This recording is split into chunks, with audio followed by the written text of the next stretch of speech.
Support WrestleTalk! Donate on Patreon.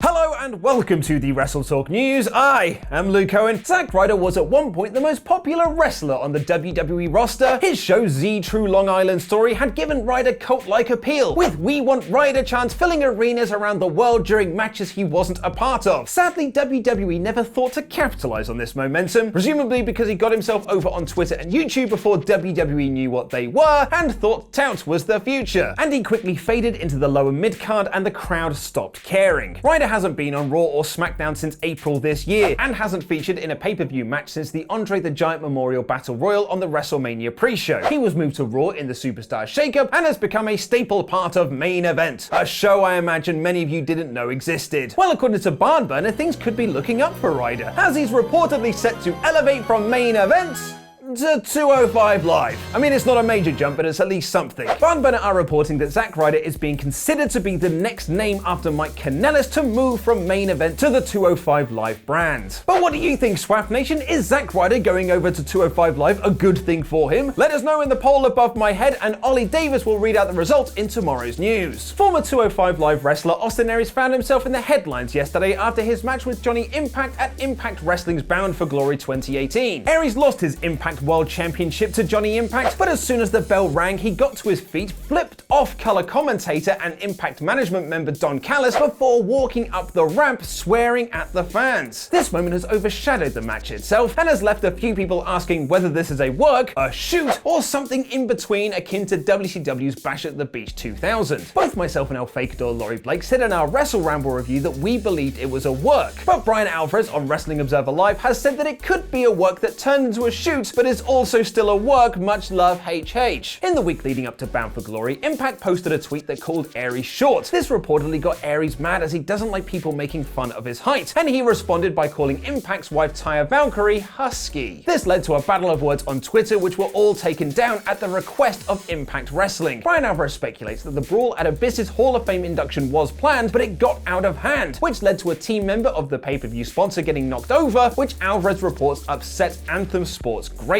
But is Aries really gone from Impact? Well, according to Brian Alvarez on Wrestling Observer Live, Austin Aries has gone home. He is not going to be on TV for as long as they tape. He was not fired to the best of my knowledge. Former X Division champion and current Impact Wrestling producer P.T. Williams, on the other hand, told Dennis Farrell on the Wrestling Perspective podcast that this isn't a work at all, saying Austin Aries' contract is done. That match was his last match under contract with Impact. What we do know for sure is that Aries was not at the TV tapings, with his cohorts Moose and Killer Cross having matches with Tommy Dreamer, KM, and Fowler Bar. According to reports, Johnny Impact cut a promo about how this is a crazy business, which led to a match with Phoenix for the championship. Aries wasn't mentioned at all. However, Brian Alvarez has speculated, not reported, that this might not be the end of the story. My belief is that this is all an angle, he's been sent home, and then at some point down the road he's going to come back to do the big Invasion comeback deal, and that's where it's all going to go. Maybe if Aries really is done with Impact Wrestling, he can head back to WWE. However, he might be part of an unhappy locker room. The reports of missing journalist Jamal Khashoggi have dominated mainstream news headlines over the last few days, and has become a hot topic in the wrestling world due to WWE's 10-year deal with the Saudi Arabian government, who are accused of plotting to detain and kill Khashoggi after he was vocally critical of them in his work for the Washington Post. Despite pressures from the political landscape, WWE appeared to be moving ahead with Crown Jewel on November 2nd, which is being headlined by a Universal Championship triple threat and Shawn Michaels' first WWE match in 8.5 years. PW Insider first reported that WWE were still working on their travel plans for Crown Jewel, with Dave Meltzer adding, unless the State Department tells them they can't go or Donald Trump tells them they can't go, they're going. But although Vince McMahon appears to be determined to do this show, Brian Alvarez reported on Wrestling Observer Live over the weekend, I can't say every wrestler, but many wrestlers don't want to go. This has since been backed up by Justin Barrasso of Sports Illustrated, who reported, speaking on the condition of anonymity, multiple members of the WWE talent roster have expressed discomfort with the idea of performing in Saudi Arabia, especially given the nation's poor record with human rights. Now, it should be noted that Barrasso hasn't had the squeakiest of track records when it comes to WWE backstage reporting. However, Sports Illustrated is a much larger news platform than a lot of the sites reporting on WWE's relationship with Saudi Arabia, and as such, WWE have had to release a statement on the claims that their talent is unhappy about working Crown Jewel, telling Wrestling Inc., as always, we maintain an open line of communication with our performers as we continue to monitor the situation.